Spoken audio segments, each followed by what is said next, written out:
Hello, I'm Morris Drexler. Welcome to my slideshow featuring the old St. Genevieve's downtown church and school, the Holy Cross School. The purpose of the slideshow is to try to make a positive and significant contribution to the history of Las Cruces. The photographs that you'll see were taken on 35mm Kodachrome film. I took the majority of these pictures that you'll see in August of 1966 and September of 1967.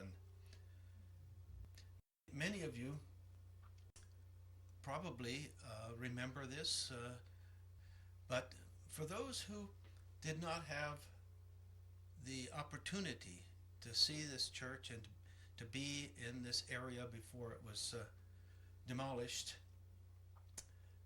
I'm going to show a few slides to give you an orientation to where it was, and then you might think of the rest of it as being an historical tour of the old church and its environs.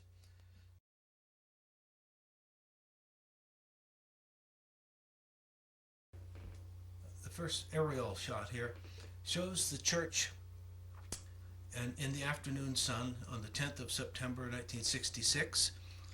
The face view of the church illuminated nicely with the sun.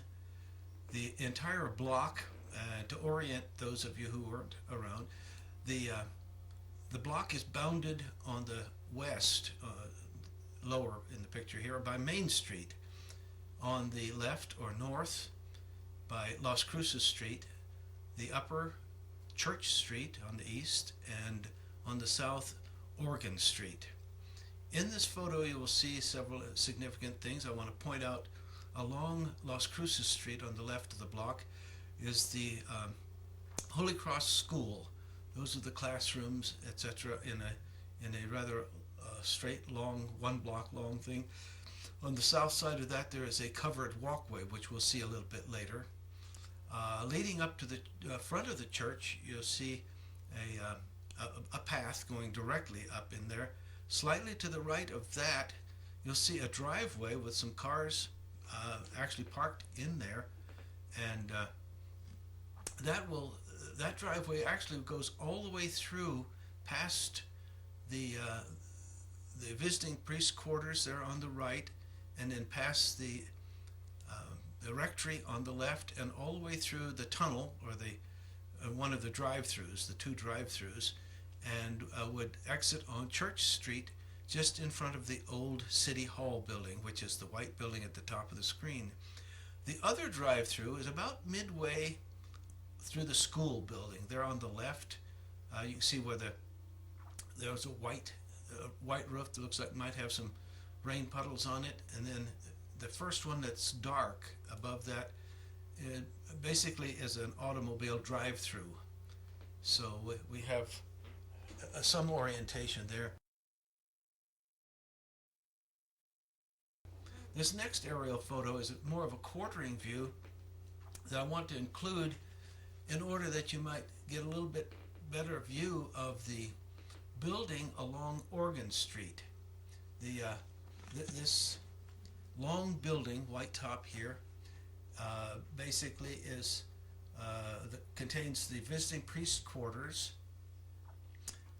and some schoolrooms and the old Palmer Lodge. Also in this, you can see better the south porch to the rectory building, which is just to the right and lower of the church, and a little bit better view of the school covered porch. In the far upper center, you'll see a building and a parking lot with a few cars there.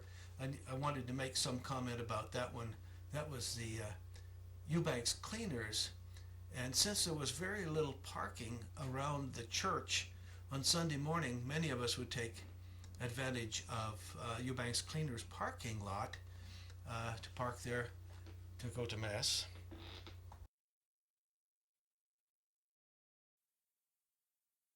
The next aerial view I included so that you could see the back of the church, the rear of the church, the east end of the church, and somewhat of the north facing of the school and the church.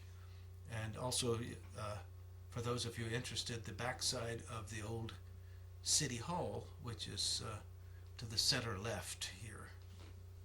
And also up on Main Street, right across from the church, was the Rio Grande Theater, basically across from the drive-through that enters the churchyard from Main Street, the Rio Grande Theater, and the other storefronts that faced Main Street across from the church.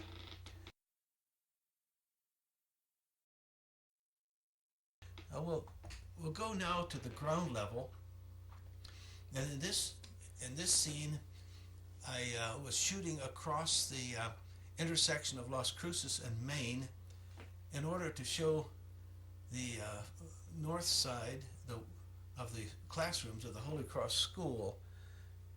You can see that the classrooms appeared to have like 5 windows facing north light, and the third car up there parked by the Holy Cross School, you can see above that car a dark area. That's the drive-through that we would actually drive into the churchyard and could actually park in front of the church. There wasn't much parking there, but later on, when it was available, you could park on the school, what would be the playground, but not out in the grassy area. This next shot, I wanted to show the proximity of the school and church, the end of the covered walk, and also point out the iron fence along Main Street.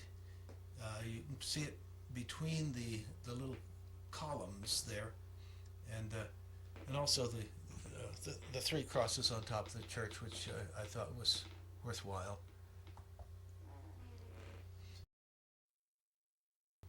Now inside, this view is from across the basketball court, the inner schoolyard, and it shows the entrance doors to the classrooms under the covered walk. Also, it shows the entry of the drive-through there. It might be interesting to point out that this yard, before it was concreted and made into a basketball court, was actually in the early days a cemetery. Of course, when they changed it, the bodies were exhumed and reburied properly.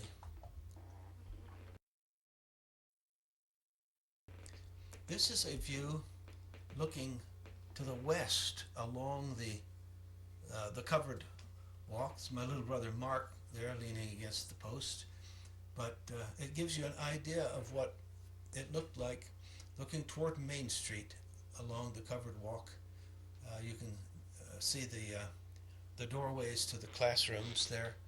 You can't get quite a good feeling from this one exactly how steep it was, but that sidewalk was terraced, stepping down toward Main Street. In this next view, looking back the other way, you can actually get a better view, a better feeling of how terraced it was. And you can also see by the doorways how they're staggered in height as they got lower toward Main Street.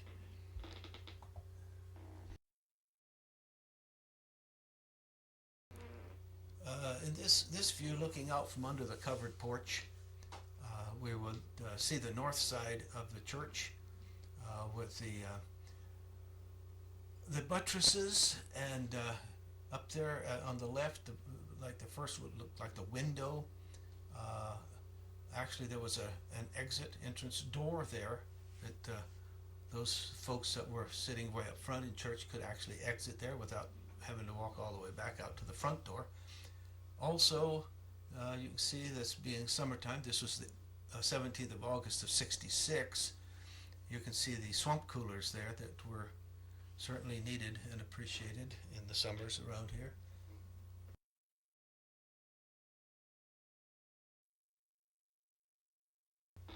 This next view from under the porch. I included that one because I particularly liked the details of that, the north bell tower, and the crosses silhouetted against there, and the nice clouds there. I thought that was pretty nice. Now we're going to walk basically as a tourist would walk around the front of the church from the north to the south.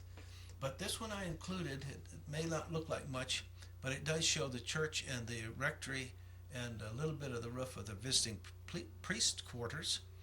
But the main thing is that there are some folks who are reluctant to believe that the church was built on a hill, and the stories about the floods not harming the church because it was on a hill, etc., can look at this and see this concrete step system up to a landing, a rather sizable landing in front of the church, actually shows that there were 4 steps up to the landing, and then beyond the landing there were another 3 steps up into the church.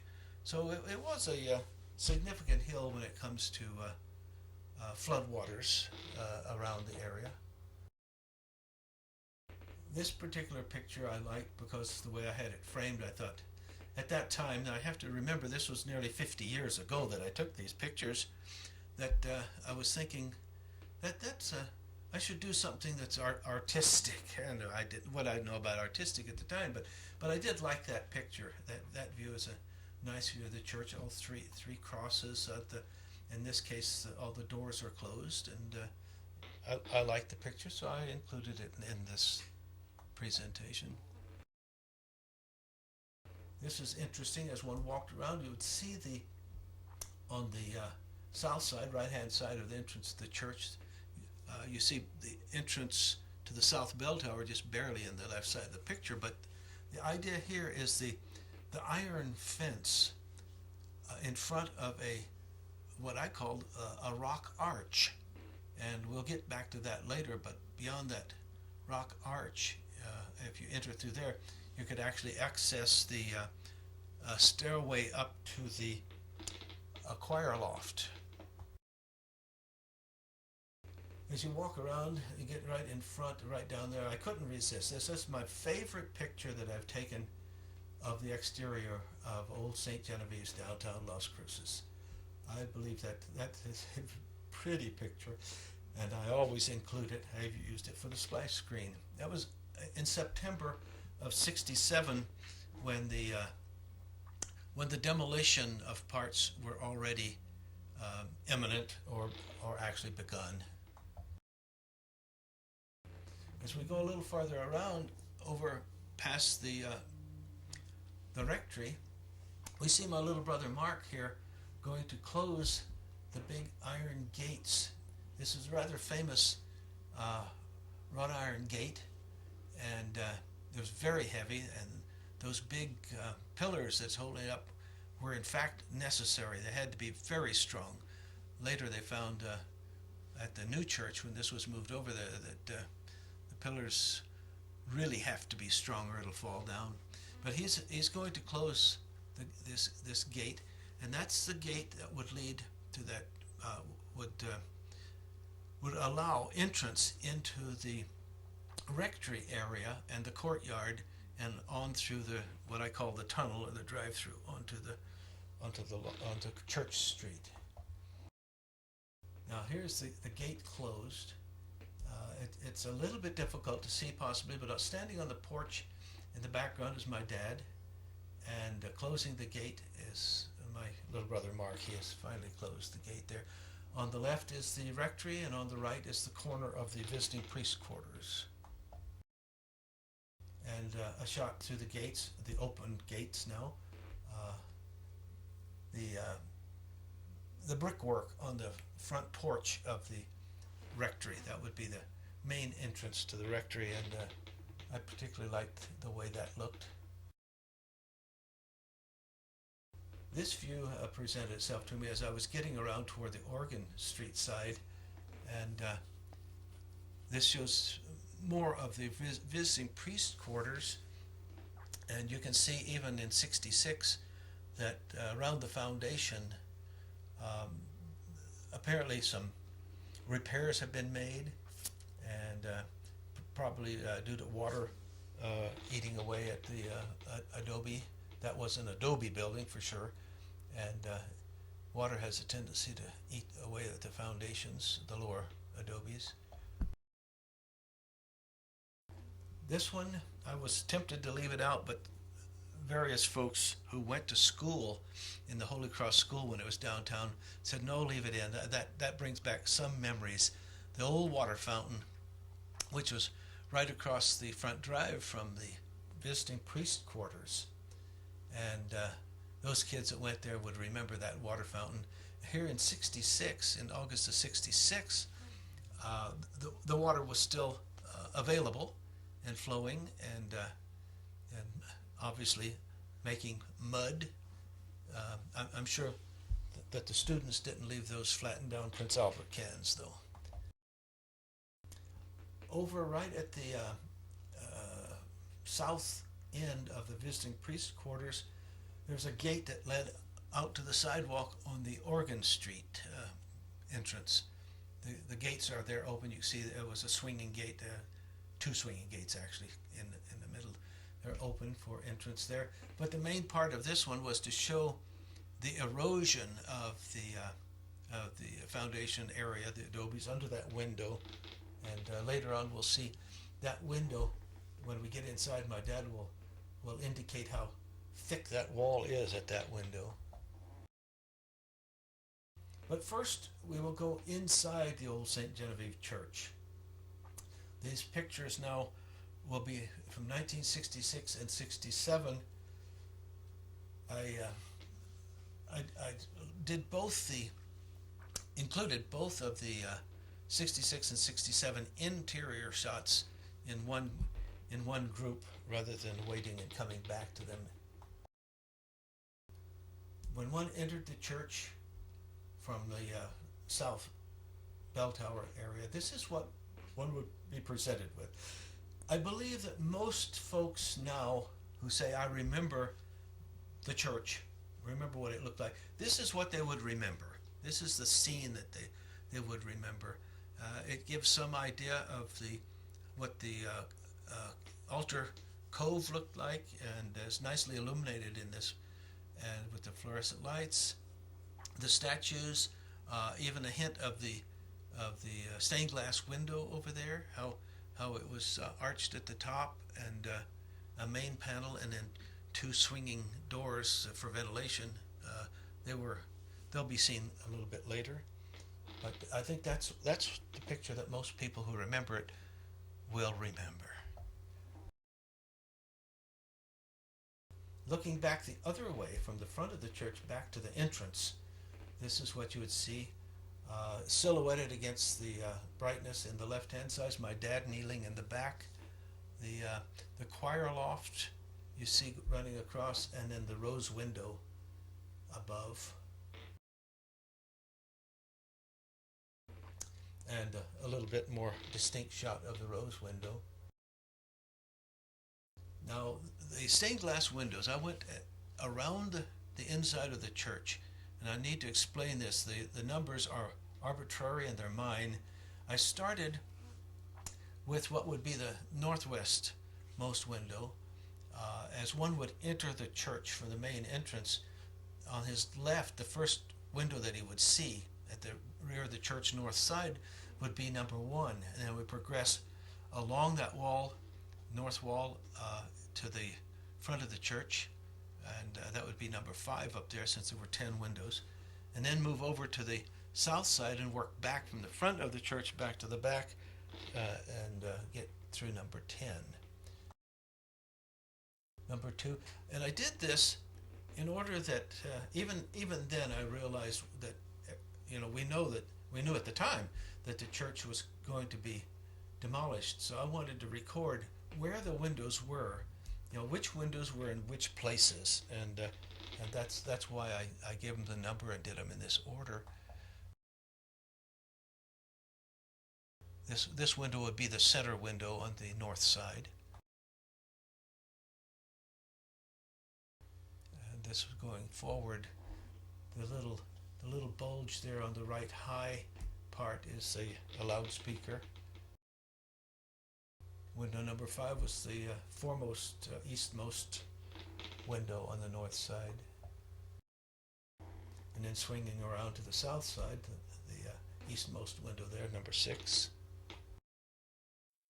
And number 7. And then the center window on the south side would be this one.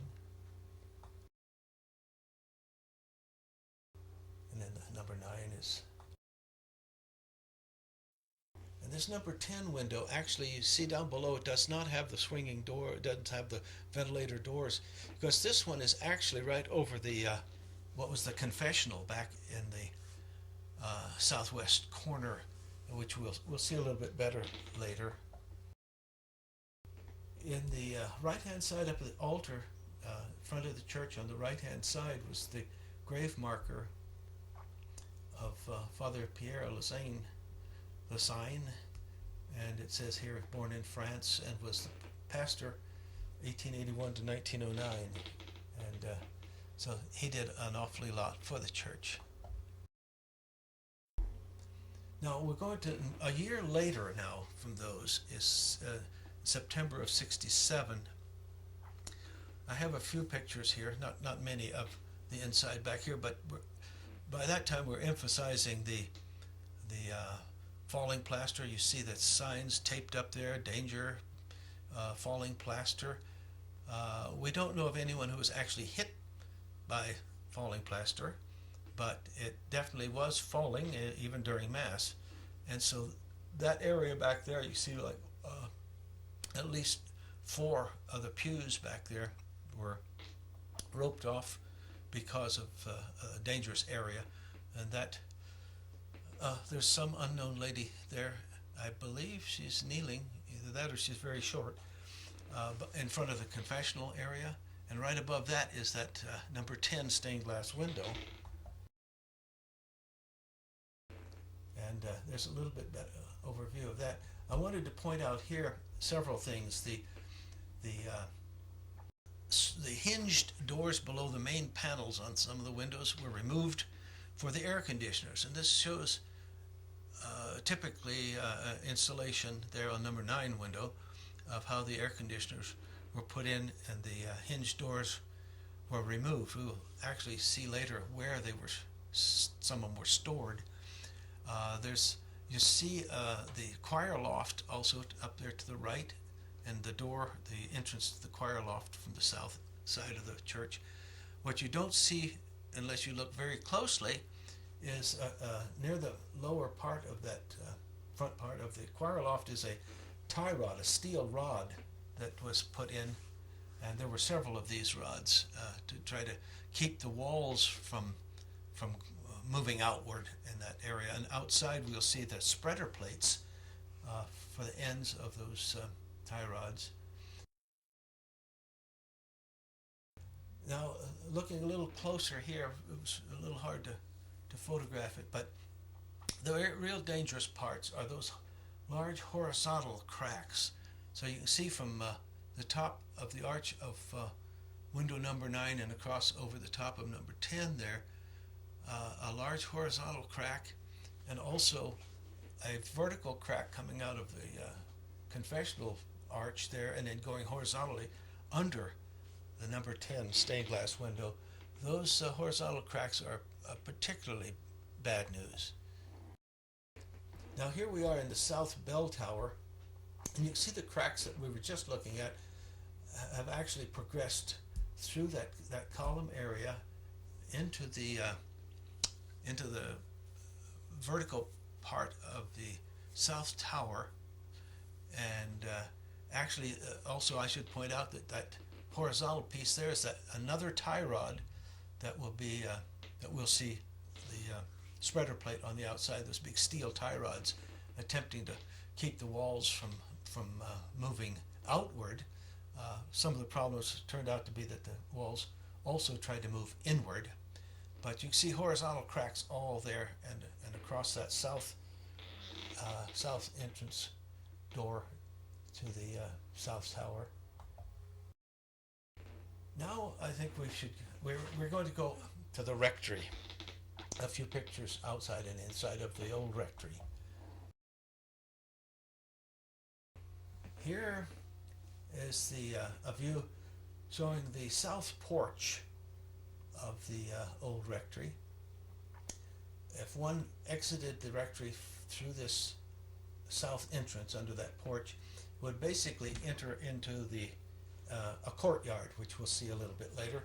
But that courtyard, you'd actually approach it across the driveway, and that's the driveway that I mentioned went all the way from Church Street to Main Street, or Main to Church, and went through the tunnel or the drive-through.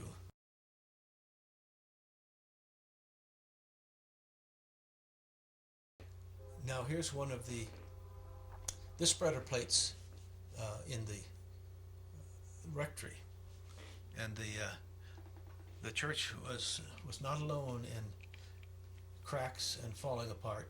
In fact, the rectory may well have been worse.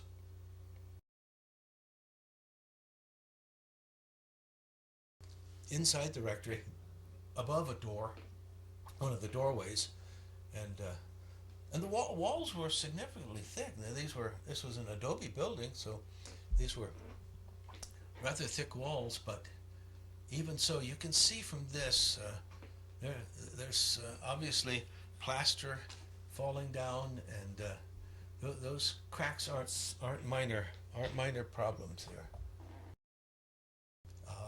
In another room, you can see maybe possibly a little bit better how we have settling and shifting of the building, and these cracks, they're not going to be fixed by any spackling paste and stuff. They're way too much for that. Here's my dad. This is an interesting picture I included just so that it would remind me that my dad found this what he called a coal oil dispenser. It's a glass container inside of a metal web work, and he's holding it by the bale that would hold it up, and you can see something like a little tiny snout that almost looked like a hummingbird snout. He said that was for filling lamps, and he said when he was a little boy they had one too. Well, it turns out that we had permission to do all this from Father Ryan, and Father Ryan says that they had taken everything of interest to them out of the rectory and all. And he said, anything that you find on your travels through here, anything at all that you want, take it, because it'll just be destroyed probably if you don't take it. So I said, well, Dad, that you found that, and it brings back memories of your childhood and all that. And Father Ryan said you could have it if you wanted it, so why don't you take it? He says, nope, I won't do it. It'd be like stealing from the church, and I just won't do it. And so he left it there, and we have no idea where it wound up. More cracks and pipes going through the building. This, of course, wasn't a very modern place. As you can see, this was one of the gas-fired space heaters. What would be like a radiator, I guess people would call that, but they had more than this one. But in the rectory, they had to store important records of, I assume it would be like births, deaths, marriages, etc. And these old drawers made out of like pine 1x12s and so forth. By the time I took this picture in '67, of course, all the records and everything were gone, and some of the shelves were gone. But it just goes to show what it was like when just prior to being demolished. Show that it's not exactly modern lighting in there, but that's what they had. A bare bulb hanging down there, but the point here was the water damage.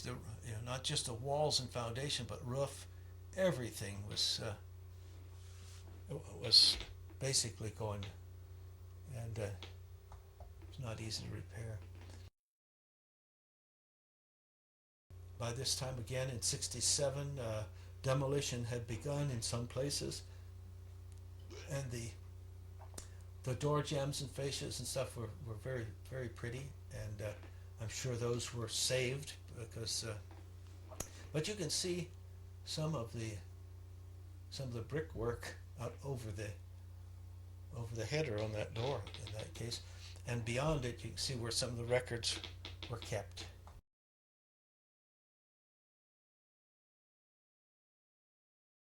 Now outside the rectory, this in the upper left you can see one of the spreader plates, steel spreader that was one end of the tie rod. This would be the north end because this photo is on the north side of the rectory between the church and the rectory. In the background you can see going up to the right the staircase up to the entrance to the choir loft.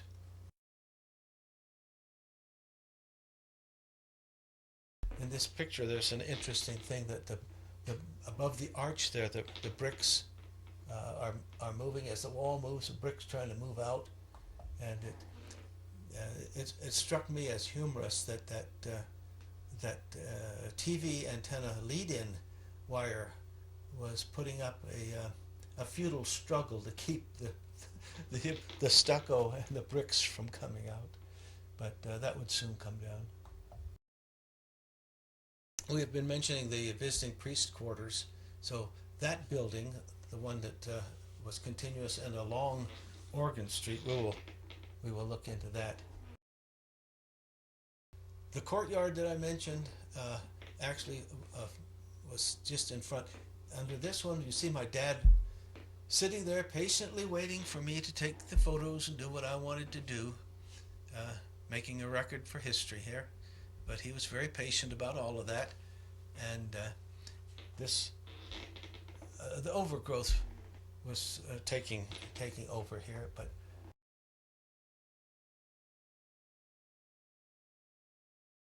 this also is in the same place in the distance. You might be able to see him through the foliage there, but on the left is the part of the building that ran all along Oregon Street back toward Palmer Lodge there.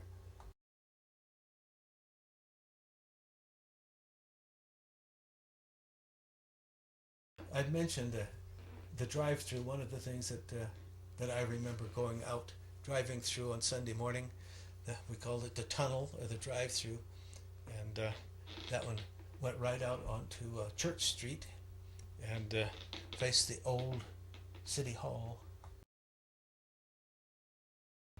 In the inner courtyard here now, this had to have been a pond. It's an interesting pond. Could it have been a watering trough for the horses? We don't know that, but it was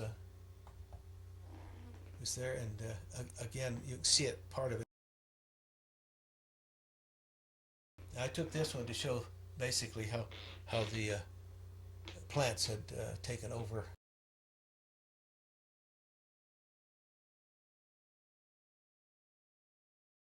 Along that Oregon Street building, the long one, this was also part of the courtyard, but it was interesting that how high that the doorway, my dad's holding open the door, and we wondered, why is that so high off the ground? And when we get inside, you'll see it certainly is high off the ground.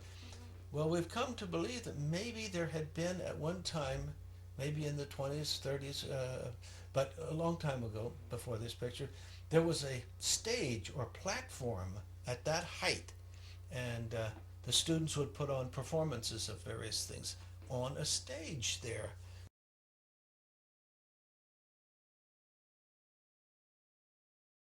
Inside this is one room of actually it's the southwestmost room of the visiting priest quarters, and a little brother Mark and my dad entering the room.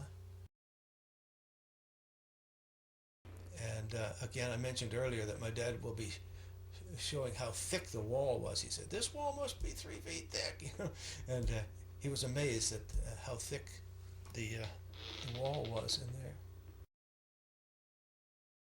Now, farther down toward the east, and you'll see the high door, the elevated door I was talking about, you see it on the left side here.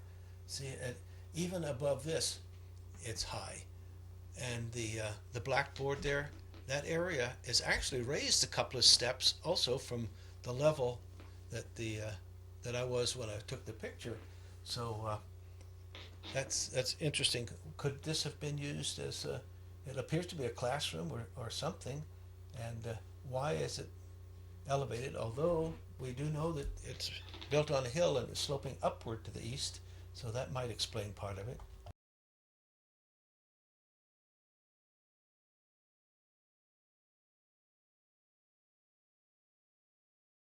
Looking the other way now, down from that elevated area where the blackboard is looking back toward the west, and you can see if you look carefully and you know what to look for in the dark part of the left-hand side of the picture here is the entrance to the old wine cellar.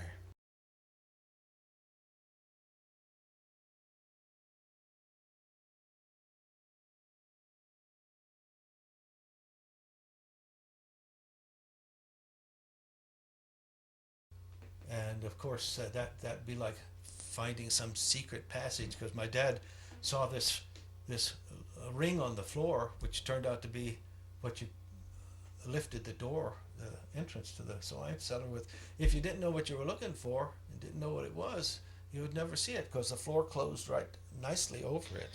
But he did find it, and says, he pulled it open and said, this appears to be a wine cellar. You see also one in the front part here. I mentioned it before. The swinging windows below the main panels of the stained glass windows. You can see a couple of them there that were stored. So he went down there, not knowing. He says, "Well, there might be snakes and things down here." So he went down there and found that there was electricity was actually on, and he found a light, turned it on, and said, "Okay, boys, it's safe enough. Come on down." So down we went. He found that cylinder he's holding fit inside that bucket contraption press, and the cylinder is perforated. So we concluded from the hand crank and the gear work and all that and the mechanism that it had to be a wine or a grape press, possibly to squeeze the grapes to make wine with. There's been a couple of scenes to document what the shelves were like down there. There were wine bottles, ancient old stuff down there, and a lot of shelves. Under the staircase that went up to the east, down to the west, was under there were some barrels and casks or barrels, and they were interesting, and treasures and all that. And we found out that, of course, we didn't take anything. My dad didn't. He didn't cotton to that, even though Father Ryan had said, "Take anything that you want." We, not when my dad was there. Here, my dad found a part of an old newspaper from 1918, and this newspaper's pieces were wrapped around small, what appeared to be repair parts for stained glass windows. Little pieces of stained glass that looked like they might be useful for that. There was a box of that there, and it's interesting to see that a lot of that, some of it, at least, was German print newspaper. It was not in English; it was in German. Now, a year later, we came back in the '67. Came back, and of course, by then, other people probably had the same arrangement with Father Ryan. They probably got permission to take what they wanted, and obviously somebody must have wanted the wine, the cask. We don't know there's wine, but whatever they were.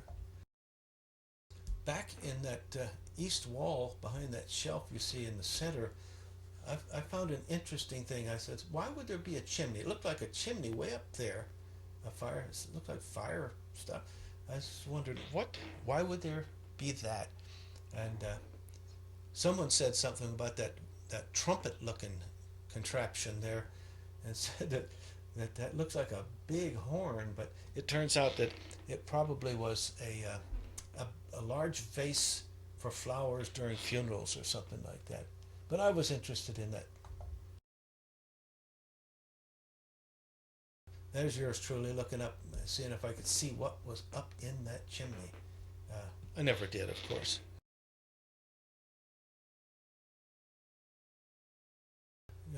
Basically, pretty much on the way out, just more pictures of the shelves and all the old wine bottles. Now, I probably wish I had saved some of those old wine bottles, but no, we didn't. And I did take a picture of why would there be an old iron wood stove down there? I don't think anybody would want to heat a wine cellar, but there was a stove down there. We'll go back outside and for a few details around the church buildings.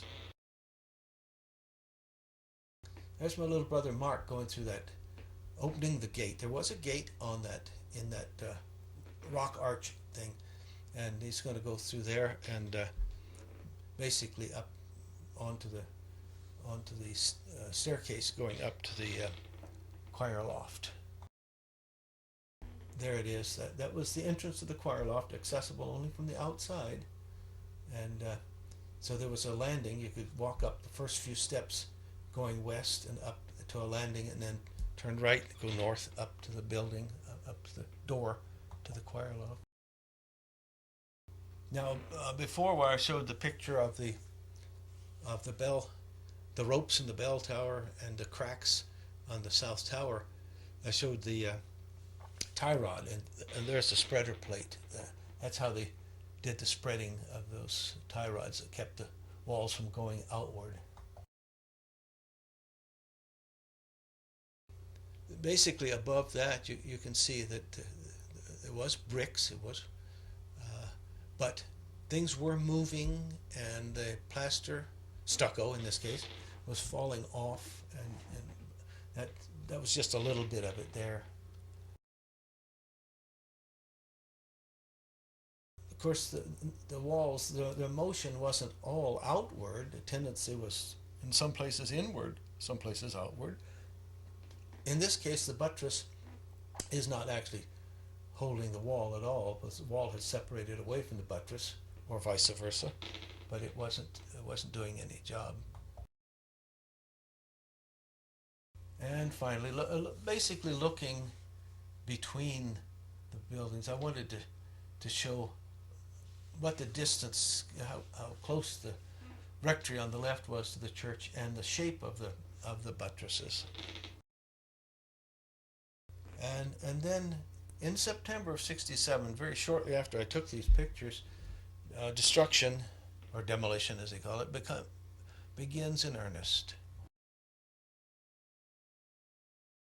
The south and east sections, Palmer Lodge area, is being demolished in this picture here. And also there, you can see they were a little more careful in the demolition of this building. You can see the roofing materials stacked more neatly there. When it came to the building across the street, the old city hall, they did that with a wrecking ball. Well, it wasn't a ball really, but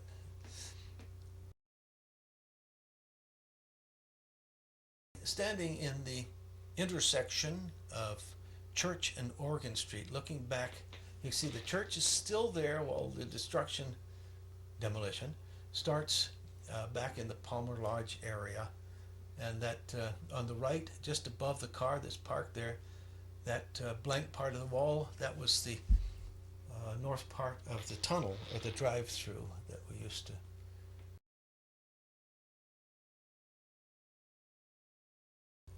And I included this one late because I wanted to show that the old city hall was gone before the church was gone.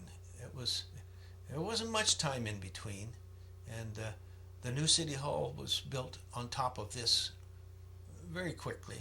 And of course now there's even a newer city hall than that. But anyway, this is what it looked like on September the 17th of 1967, looking across the whole. And a quartering shot that complements the aerial shot, number 3 aerial view, looking at the backside of the church. It's still standing. Not for long, but it is still standing.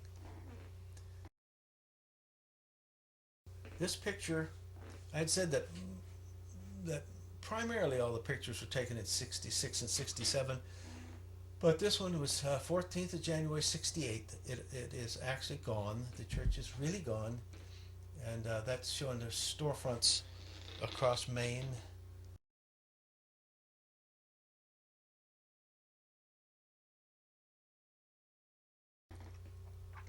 And the old and the Rio Grande Theater before they put the vertical marquee sign out there.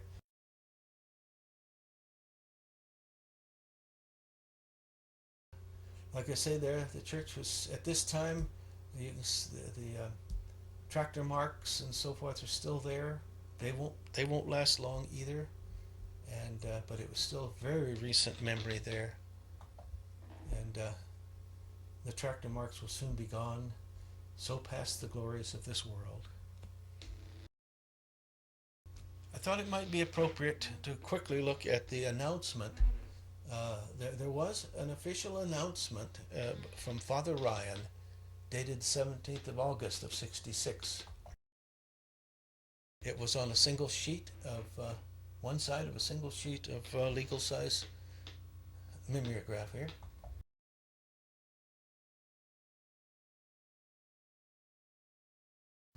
In this paper, in this letter to the parishioners, he says that it basically was a very painful decision to make, but had to be made because it was becoming, the church, and particularly the rectory and church combination, all of it was becoming dangerous.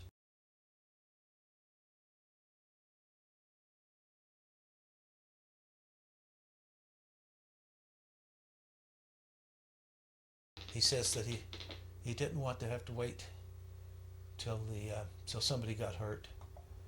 It had been condemned even back in the 1930s, and then again in 1965.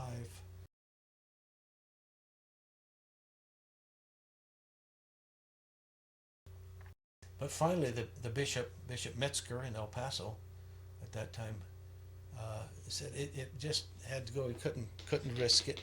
Needed a new church building, and that one, basically the only way they could work it would be to sell that property, which they did sell, because Father Ryan said that they had a $300,000 debt burden, and so they sold the property to the Farmers Merchants Bank for $300,000, and basically split the $150,000 each to the new Holy Cross School and the new St. Genevieve's Church on Spina. So basically, it has come, and it once was, but it's now basically a memory in our memories, and a few pictures like this that I hope will be of some value to future generations.